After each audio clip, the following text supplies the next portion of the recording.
Hi, welcome to The Sacred Journey. The Sacred Journey is the program that reminds you that life is a wonderful adventure.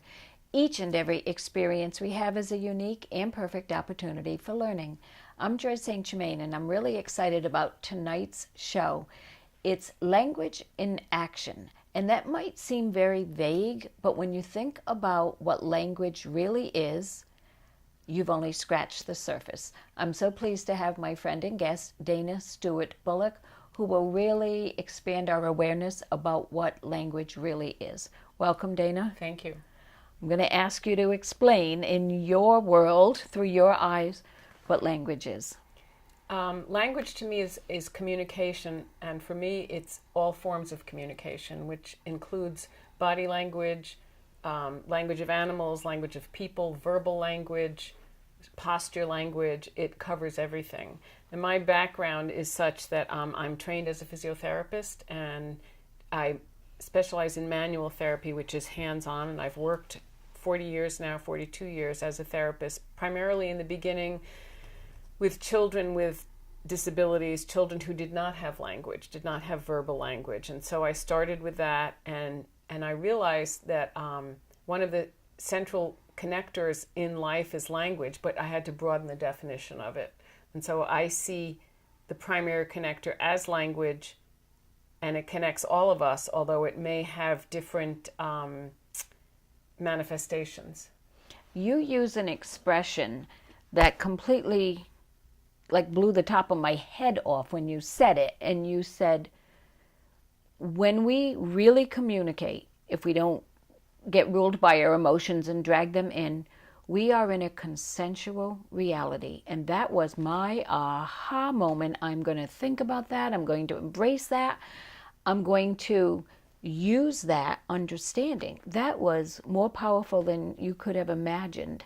And I know my camera people thought the same thing. We've never heard that expression before, and it sums it up. It says it all. Well, I've watched people all my life, and I see them, and I see that they're coming from two different places, so they're not meeting up in the same reality. And the thing that meets them in the same reality is using words that have the same meaning. But oftentimes, you would have a meaning for a word, I would have the same word with a different meaning because of my upbringing. And so we'll be talking, but we're actually talking past each other, not to each other. And so having a common meaning, which is inherent in the language itself, gives us a reality that we both share. So we're sharing an experience rather than talking past each other. Well, we'll be elaborating on that and expanding into a lot of different areas, and promise me you'll come back again in the future, because this topic is so fascinating. I can't say enough about it, and I can't wait to learn more about it. We'll make sure that your contact information is shared. I learned through my hands to read, and through touch to read bodies that were underneath my hands. And that was a language without verbal language that was very important for me and for the people that I treated. And then I expanded that and realized that if you see everything as language has a verbal language has a really deep, has deep roots to it, because we learn it in relationship when we're very young. And so the actual relationship has an impact of how we define the words that we use. However, in etymology, which is the origin, it's the study of the origin of words, there are actual meanings inherent in every word that we use. And so I got to this point realizing that inherent in the word was a meaning that got the emotion out of it, that got any lingering emotion that happened when I learned the language as an infant, and allowed me to talk about the actual meaning, verbal meaning of the word. So you removed your personal background from it, your my emotional attachment to that word. Right, because what I found is in observing people, there was a lot of emotional attachment to the words that people were not aware of. And as a connector, I thought language was a way to connect and get the emotions out of the way and connect on another level. And when you connect on another level, you're in a consensual reality. because you and I have come into a consensual reality if we're using the actual meaning of the word, not the meaning that we've put on it. And so it takes a lot out of the way, a lot of baggage out of the way if I communicate with you knowing the actual meaning of the word that I use. Consensual reality. Yeah. That's a powerful phrase. I've never Yes. heard it put that way, but that was my aha moment that, yeah, that's exactly what it is. If I don't bring an emotional attachment and you don't bring an emotional attachment, then we can communicate more authentically. And it doesn't mean that we don't have emotions. It just means Right. that they're not driving our language. And so if I'm talking to you with an emotional attachment that I'm not aware of, and you're doing the same with me, it's no different from you speaking French and me speaking English. We may be communicating on a totally different level. But if we come to a common definition of the words that we're using and separate out the emotional part of it, we're communicating on a whole different level. And then when you can own your own emotions, emotions are very important, but it's also important to communicate without them sort of muddying up the field. That makes sense because there are certain trigger words for me that might bring joy or maybe sad emotions, feelings, memories that for someone else that word triggers something different in them. So how could we possibly understand each other at that particular time Exactly. and about that topic? And so we all function in paradigms, and a paradigm is, the word paradigm means pattern. So we all function within a certain pattern. We may not be aware of it, but it influences how we communicate. And I'll give you sort of a gross example. If I'm a neurologist, I'm going to see the body that comes into my office through the lens of neurology. If I'm an orthopedist, I'll see it through the lens of orthopedics without necessarily having the neurological bent. So that's a grounds for confusion. So if you and I were to define for ourselves and for each other the actual words we're using, it takes a lot of the emotion out, a lot of the miscommunication out of our interaction. And if I were a patient, excuse me, if I were a patient and my background was as a mechanic, I would explain to you what I perceived as my problem in mechanical terms or based on whatever my experience was, which if you're not Exactly. speaking the same language, Right. wow. Right. So the whole point of this is to reduce the confusion in communication, particularly in the world today, in the world that we live in. And that's what I mean about connecting. I can connect to you through language on a very different level than if I'm connecting to you through language with my emotional baggage attached to it. Now, I've also gone really far into symbolic language. I mean, all language is symbolic, but the symbolic language is a whole nother branch of what I do.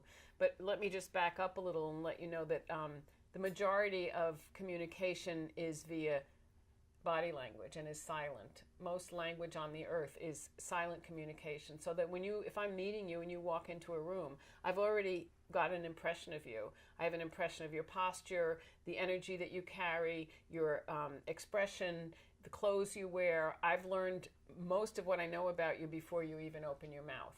And I think that's a really important thing to know about ourselves.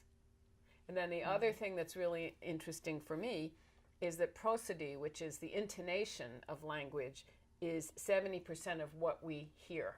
So you can talk to me, but what I'm hearing unconsciously or subconsciously is the tone of your voice. It has a much larger impact than what your actual words are. Which is my frustration with texting and emailing and that type of communication.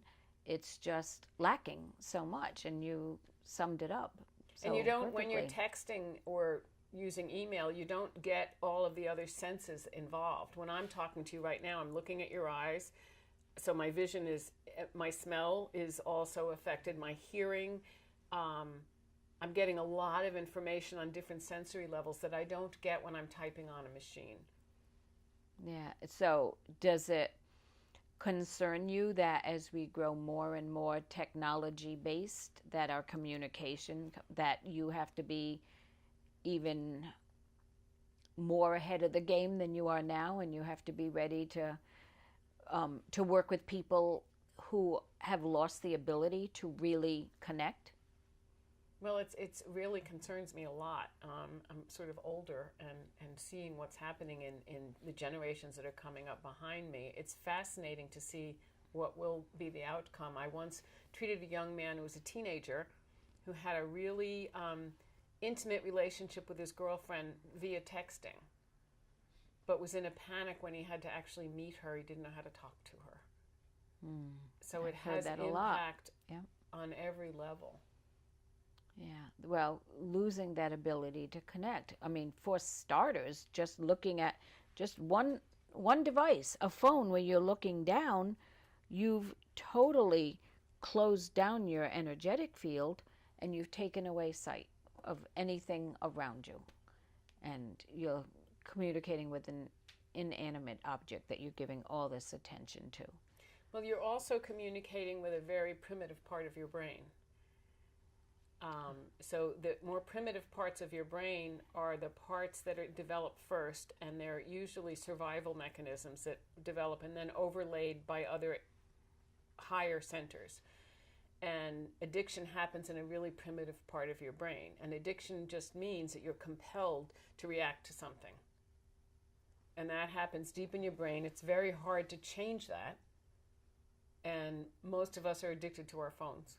And I wasn't even considering it as addiction, but you're absolutely right. I wasn't even taking it to that level. I was just taking it to, I've replaced eye contact, face-to-face contact, heart chakra to heart chakra contact with the phone. I didn't even think of it as an addiction. I had overlooked that. So the way your brain develops is you have some very primitive areas, sort of the reptilian brain, and then another area above that, the mammalian brain. And the mammalian brain, particularly in humans, higher level is your cortex. And your cortex, or your prefrontal cortex, is not fully developed until you're about 25. And its job is to decide what you pay attention to. And so in a normal brain development, a parent is actually, their job is to act as the prefrontal cortex to the child until their own prefrontal cortex develops. And the prefrontal cortex, the humans have the most developed of any species. And it tells me what to pay attention to. But if I've been paying attention to a phone or a device all this time and nobody has redirected me, I don't develop my own real cortical facilities as a human being. So I'm really acting from a lower level, sort of addictive, reactive place, because you react to the phone. The minute it rings, you get a text. So it's really changing our brains hugely on a massive scale. So speaking of brain development, parents and medical professionals are very wise to be concerned about stunting the development through drug abuse, through trauma, concussion, things like that. Yes. That's even more alarming than I thought it was before. And it's only recently, when I was in school, we learned that the brain never changed. But recently they've proved that it continues to change until the minute you die. And so that's a good thing and a bad thing. But. Right, exactly. So by interacting with you, my brain is adapting and changing right now. If I'm only interacting with the screen, I'm relating to that screen in a whole different way, but that is also changing my brain.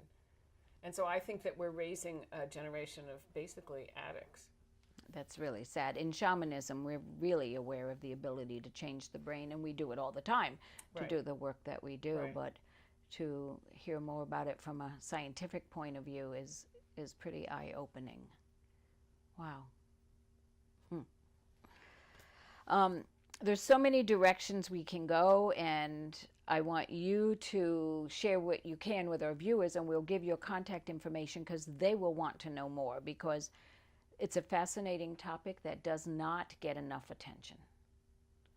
And I know we can go in a lot of different directions. Where would you like to go now? We can go with word origin, body language, many ways. I'm going to talk about verbal language for a little bit, because this has become really important to me.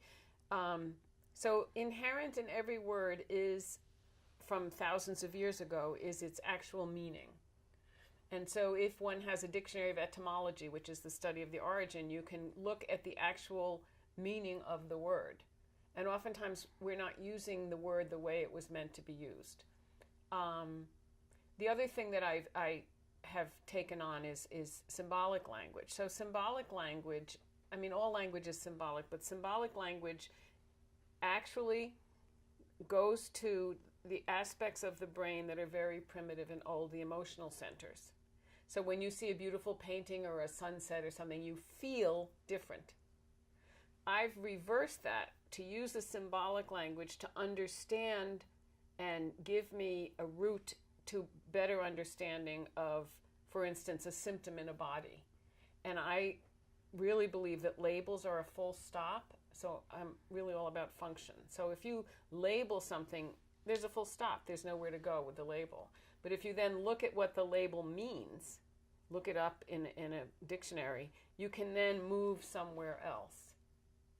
So for me, it's about movement. So for instance, I treated an autistic child once, and I knew nothing about autism. I didn't even know what it meant. I mean, I sort of had an idea of what the kids were like. So I went and looked it up, and autism means selfism. And I thought, oh, okay, I've got selfism. Everybody has it. Why does this child have selfism? And then I was able to look bigger and look at the child's family and see why that child might be so inwardly focused. So looking at all the connections. Right, right. And then my approach to treating that child changed totally because I redefined. So do you recommend trying to get to the origin of words whenever possible? Well, there's I do, yes. And the word archaic comes to mind. Archaic means archetypal means archaic and typical. And we have, our bodies are archaic. We all have sort of a similar wiring. We have similar function. That to me is an archetypal thing. Our neurology is archetypal because it's common and it's ancient. And symbolism will get to that area in our body that it's hard to get to in any other way because the symbolism is common and archaic and typical. And so if you look in a dictionary of symbolism, you get a different meaning for something. And you can then come to a different conclusion about some aspect of your body or someone that you're communicating with. Do you think we innately know what the origin of a word is when we use it, or do you think we I don't have that? I don't, because our language, we learn our language as infants and we learn it in relationship. So whatever the relationship was with the person that we learned the language from is going to influence us for the rest of our lives. Ah, that's fascinating. So if let's say a parent is abusive, I will learn language differently than from a parent who is loving. And that meaning will be because of the developmental stage that my brain is in when I learn it, will be inherent in me, but I will not know it. That's mind-boggling when you think about it, because it's sort of amazing that we communicate at all when you think about it. It is. When I think of people who had a horrid upbringing or abusive relationships, that was shaping their ability to communicate, but it was also designing how they would later communicate as independent adults. That's frightening. And emotions are very important. They're usually survival. They come from the lower part of our brain. They're survival oriented. For millennia, we've needed them to escape lions and tigers and find food or whatever. But we live in a different world now, and there aren't that many lions and tigers around. And so the emotions are still in there. And the point of all of this was to develop the ability to separate ourselves from our emotions, not to not have them, because emotions are important, but to not have them run the show. And I found that by using language and finding the origin or the etymology, the meaning of words, I can then separate myself from the original emotion that was attached to certain words. Now, the word emotion comes from the Latin emotare, which means to move out of. And so to move out of, everything we say usually comes from our emotions. We move out. It's a form of movement. Speech is a form of movement. And so a lot of what we say comes from our emotions, and we don't even realize it. I like to pay attention when someone's talking to the spaces between their words, when they pause, how they pause. I like when they do, because it gives me a chance to, I'm going to say, feel what they are saying. But I never thought of it in the way that you're thinking of it. That's... And Joyce, you're more skilled than most people, so you will feel it. A lot of people won't know that they're feeling it. Well, as a teacher, you have to do that. I mean, they don't quite teach that when you go to school to be a teacher, but it's something that you develop or notice, because you can't teach if you can't connect. Right. Interesting. I wish I had met you when I started my teaching career instead of when I ended it, although I'll never end it totally, but wow. So let me give you another example of me seeing everything as language. I worked with a profoundly autistic child who did not have spoken language, and there was one instance where she came into the room. She was young with a diaper and a t-shirt on, and started spinning and spinning around the room, and I didn't know what to do. I didn't know what to do. What do you do? And there were other people in the room who wanted to stop her and tie her down. And I thought, no, that's not right. This is language. What is she saying? What can I latch onto? So I looked at her, and she had a t-shirt on that had a dolphin on it. And so I have a dictionary of animal symbolism. I opened it up and started reading about the symbolism of dolphins, and she stopped on a dime. She stopped her spinning around the room, came over to me, read it with me, walked out, got a different t-shirt, came in and did the same thing. And I looked up whatever the animal was on that t-shirt. So I saw the movement of this child as a language, because she didn't have verbal language, but she was trying to tell me something. And so I was trying to interpret it. So I grabbed that as I didn't know if it would work. A way of connecting. A way of connecting, exactly. Yeah. Very, and then, it expanded from there. very cool. And I know that you use your knowledge communicating with animals, plants, nature, because it isn't just about well, every humans. species has its own language, and I've worked with animals a lot, and working with the language of horses. I mean, they don't have much verbal language. Theirs is mostly body language, but it's a very clear language. And so understanding what that language is has allowed me to communicate with them on their level. I'm smiling because I've been with your horses, and I've learned a lot that I've kind of taken forward. And what I like about language and your approach to it is I still get to honor who I am and my unique experiences without letting them run the show, and then use the knowledge behind it all. And I don't think a day goes by where I don't have a ton of aha moments when I really see it in action. It's one thing we sit and talk about it, and it's fascinating, but then to see it in action, I notice it a lot more. I'm aware of it a lot more. And it's exciting when you think about you can become more connected in a whole new way, and it makes sense. Not that everything in the universe has to make sense, but it's cool when it does. When, I don't want to say it kind of validates some of your stuff, but it kind of does. We're about out of time, and I want you to come back, and I'm hoping that we'll get to share and chat a little bit more and share language, verbal language, and maybe some nonverbal language. But I'd like to thank our viewers for joining us on the sacred journey. We'll catch you next time. Thank you. And we have, I'm noticing a little vibration and a hum from our gongs and our sound instruments here, contributing to the overall feeling of language. So thanks so much, Dana. Thank you.